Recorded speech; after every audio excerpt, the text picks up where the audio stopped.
secara sederhana kalau kalian melihat pada pertandingan ini, Persija Jakarta mengandalkan vertical play, sedangkan Persib Bandung mengandalkan.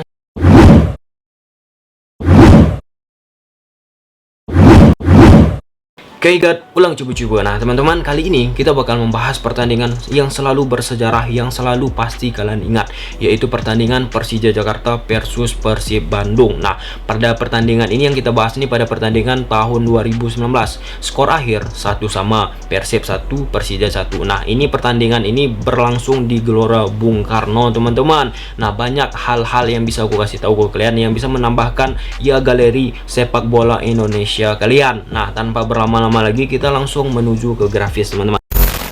Nah, di atas kertas teman-teman, Persija Jakarta menggunakan formasi 4-3-3 yang bisa dimodifikasi teman-teman menjadi formasi 4-2-3-1. Sedangkan Persib Bandung menggunakan formasi 4-2-3-1 yang bisa ditransformasikan modifikasi menjadi 4-3-3 atau formasi 4-1-4-1.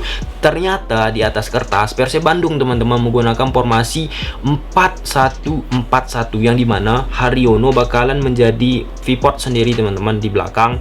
Di seperti ini posisinya teman-teman, sedangkan Mihelik bakal masuk ke depan bersama Gianzola. Bruno bakal berada di sini, Rohit bakal mundur ke belakang, Tony berada di sebelah kanan ini, Bruno berada di sini. Nah jadi udah pas teman-temannya seperti ini permainan di lapangan 4-1-4-1. Sedangkan Persija Jakarta, nah dia menggunakan formasi 4-3-3 ya. Nah ketika dia menyerang, Rohit bakal maju ke depan bersama Bruno. Nah Bruno ini lebih bermain free roll, diberi kebebasan. Bruno Matos boleh ke kiri, boleh ke kanan ya. Ini yang membuat Haryono sedikit kerepotan mengikuti pergerakan dari Haryono. Kenapa kerepotan? Karena ketika Bruno bergerak ke kanan, bergerak ke kiri, Haryono pasti mengikuti. Contoh bergerak ke kanan permain Persija, Haryono mengikuti. Nah jadi teman-teman, lobang bakalan sering muncul berada di sisi tengah permainan Persib Bandung. Jadi tidak ada pemain Persib Bandung yang bisa langsung memutus ataupun gelandang pengangkut airnya nggak ada teman-teman. Jadinya di situ sering dimanfaatkan oleh Persija Jakarta teman-teman. Nah kemudian teman-teman, ketika Persib Bandung melakukan serangan ke depan,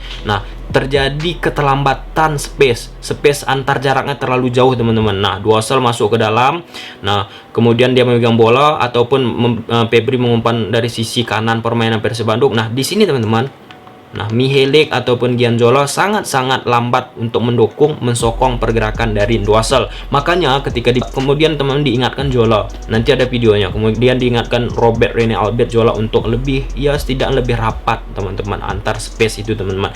Kemudian selain space jarak ke lini depan, ke lini belakang Persib Bandung itu juga kurang maksimal, sehingganya di sisi sini teman-teman, sisi sini ya selalu kosong, lobong banyak bisa dimanfaatkan oleh Persib Bandung. Kenapa? Karena Bruno berhasil menarik pergerakan daripada Haryono. Nah kemudian ketika transisi dari menyerang ke bertahan Persib tadi teman-teman, di sini ketika melakukan serangan, Febri melakukan serangan memegang bola, kemudian memberikan ke umpan Duasel, pasti Mihelik dan Gianzola bakal maju teman-teman. Nah kemudian ketika transisi negatif, bertahannya bakalan sangat lambat, lari terus teman-teman. Sedangkan Persija Jakarta lebih simpel teman-teman, pergerakan yang dilakukan pemainan dengan menggunakan permainan direct ball, vertikal dengan memanfaatkan sayap kiri, sayap kanan. Nah, di Persija Jakarta ini lebih bermain direct play seperti itu teman, memanfaatkan dari Ryuji langsung ke depan ke posisi Simic atau Rico atau Yogi teman-teman. Simic bergerak ke kiri, ke tengah, ke kanan sebagai tembok yang dimana dia bakal mensirkulasikan bola lagi ke kiri, ke kanan dan ke depan pastinya teman-teman. Nah dibantu oleh pergerakan Rohit yang maju ke dalam.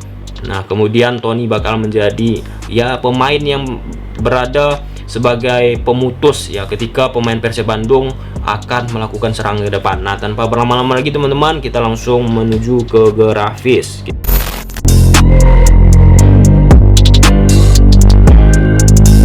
Kita lihat guys.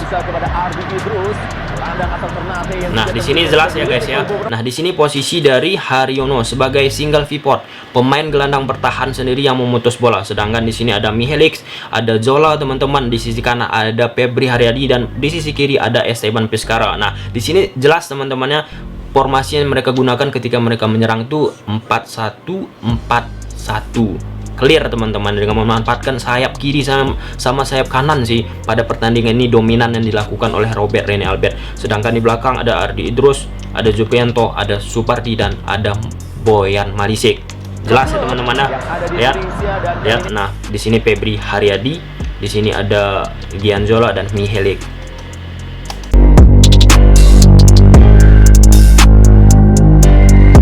Nah, di sini teman-teman posisi Persija Jakarta. Nah, ketika mereka menyerang ini, posisi Bruno bakal berada di sisi sini. Nah, di sini teman-teman, Marco Simic bakal menjadi tembok karena permainan mereka vertikal direct play. Sedangkan kanan ada Rico Simanjuntak. Maaf ya, agak blur ya. Sebelah kiri ada Yogi Radian. Nah, di sini secara perlahan-lahan ketika Persija Jakarta melakukan build up serangan, Rohit Chan bakal maju ke depan beriringan dengan Bruno Matos, teman-teman. Sedangkan menjadi pemutus rumputnya yaitu ada Tony Sucipto. Nah, sampai situ udah jelas teman-teman ya, udah jelas. Kita lanjut guys.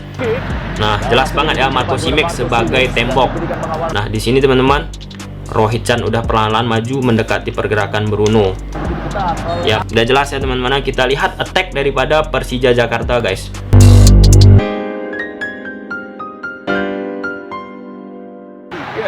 Nah, ini teman-teman lagi dan lagi menggunakan direct vertical play. Kita lihat teman-teman ke depan, ke sayap kiri, ke kanan, ataupun menggunakan tembok. Marco Simic sebagai tembok yang mensirkulasikan bola dengan kekuatan body balance. Nah, seperti itu teman-teman. Jeber. Nah, kenapa ini dilakukan oleh Persija Jakarta? Karena jarak antar lini pemainan dari Persib Bandung ada sedikit space yang lebar teman-teman. Karena jarak satu pemain dari lini tengah, lini depan ataupun lini belakangnya ada celah yang lebar, maka dimanfaatkan oleh Persija Jakarta terus melakukan bola-bola vertikal. Kita lihat attack selanjutnya guys. Di sini teman-teman, pergerakan Haryono berhasil ditarik oleh Bruno Matos. Jadinya di sini teman-teman, di sisi tengah lubang bermunculan guys. Kita lihat apa yang dilakukan. Kita lihat ditariknya Haryono, kemudian diumpan guys. Nah, di sini dia Marco Simic kosong, Rohit Chan kosong. Tetapi di sini berhasil ya. Nah, ini teman-teman, berhasil diputus oleh Haryono. Sampai situ udah jelas teman-teman. Skema-skema seperti itu sering dilakukan oleh Persija Jakarta ketika melakukan attack. Kita lanjut attack selanjutnya guys.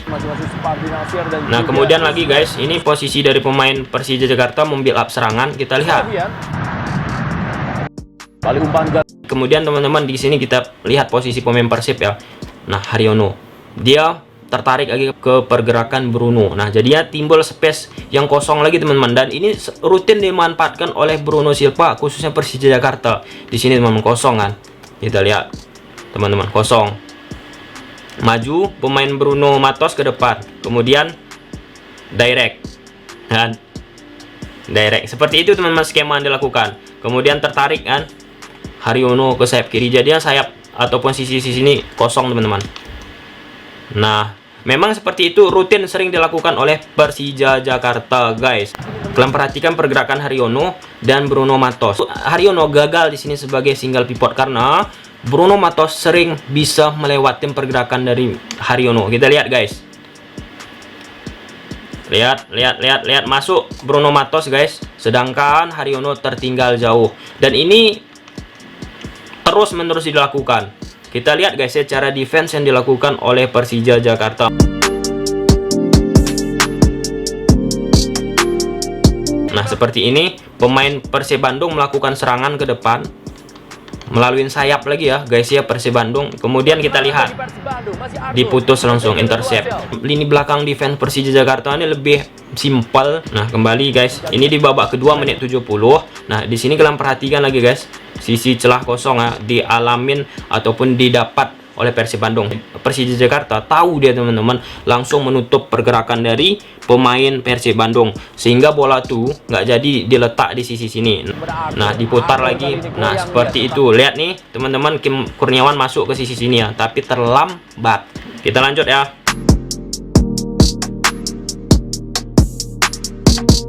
Ketika counter attack yang didapati oleh pemain Persib, nah di sini Persib terhambat oleh dua double pivot. Nah, karena ketika bertahan itu Persija menggunakan dua gelandang bertahan, yaitu ada Tony Sucipto dan Rohit Chan. Jadi pergerakan Mihelik ataupun pergerakan Gianzola dari sisi tengah kesusahan, makanya mau nggak mau mereka bergeser melakukan penyerangan dari sisi kanan ataupun sisi kiri permainan Persib Bandung itu sendiri. Contohnya apa? Seperti ini bisa kalian perhatikan, Tony Sucipto menutup pergerakan pemain Persib, sedangkan Rohit Chan ada yang mengcover.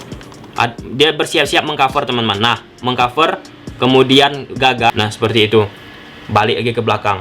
balik lagi ke belakang. Seperti itu guys. Nah di sini Duasel sebagai tembok karena posturan kuat tetapi kurang support dari lini kedua Persib, baik itu Mihelik ini teman-teman, dan ini Gianzola. Kita lihat putus jadinya, putus. Jadi mau nggak mau sayap pemain Persib itu baik kiri baik kanan, Febri Haryadi ataupun Esteban Vizcarra sering teman-teman melakukan pergerakan masuk ke dalam, yang dimana untuk menyokong, membantu pergerakan dari Duasel itu sendiri. Putus lagi guys. Seperti itu guys. Cukup jelas sih. Yang secara sederhana kalau kalian melihat pada pertandingan ini, Persija Jakarta mengandalkan vertical play sedangkan Persib Bandung mengandalkan sayap. Kita lanjut guys ya. Nah di sini guys posisi Gianzola diingatkan oleh pemain ataupun pelatih Persib. Nah ini mungkin kalian bisa menginterpretasikan apa yang diingatkan, tapi menurut aku Robert Rene Albert menyampaikan ya kurang lebih banyak melakukan pergerakan mensupport lini depan dan pergerakan yang bisa mengecoh dua double pivot ataupun dua gelandang bertahan yang dimiliki Persija Jakarta ketika Persija Jakarta melakukan sistem pertahanan. Kita lihat guys apa diingatkan Albert. Nah ini dia.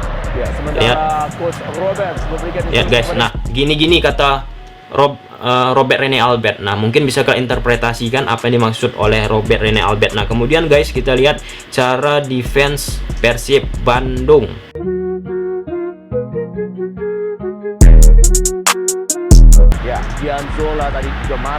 Nah di sini teman-teman bahaya banget nih. Sebelum diingatkan oleh ataupun dievaluasi Robert Rene Albert, bayangkan pemain Persija Jakarta tanpa ada kawalan. Nih bayangin teman-teman, second line. Sedangkan Haryono teman-teman jauh banget jaraknya di sisi sini dia dengan sisi pemain gelandang Persib Bandung yang lainnya teman-teman. Makanya jarak antar lini Persib Bandung ini bahaya pada pertandingan kali ini guys. Lihat Haryono berada cuman seorang diri sebagai pemotong rumput, pemutus rumput, nggak ada yang support lambat. Bayangin masih bisa berpikir Ismet Sofian guys, memberi umpan kemana. Nah bayangin lagi, jeber. Ini peluang guys, jeber. Memang seperti ini rutin dilakukan oleh Persija Jakarta, dan defense Persib pun akhir-akhir babak kedua ataupun babak kedua mulai membaik teman-teman, mulai membaik. Kita lihat defense selanjutnya guys ya. Kemudian posisi sini kosong, Bruno tanpa pengawalan, tak ada satu pemain yang mempressure. Mana Haryono ke depan. Nah jadi lagi harus ku bilang jarak antar space dan faktor luck, faktor keberuntungan. Kita lihat guys, vertical play lagi guys, direct. Nah memang pada saat pertandingan ini direct sering dilakukan oleh Persija, nggak gol guys.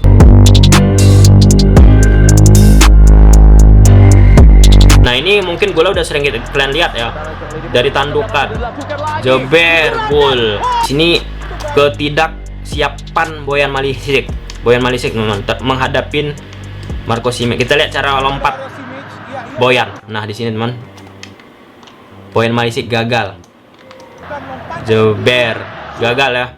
Nah sedangkan Persib Bandung teman-teman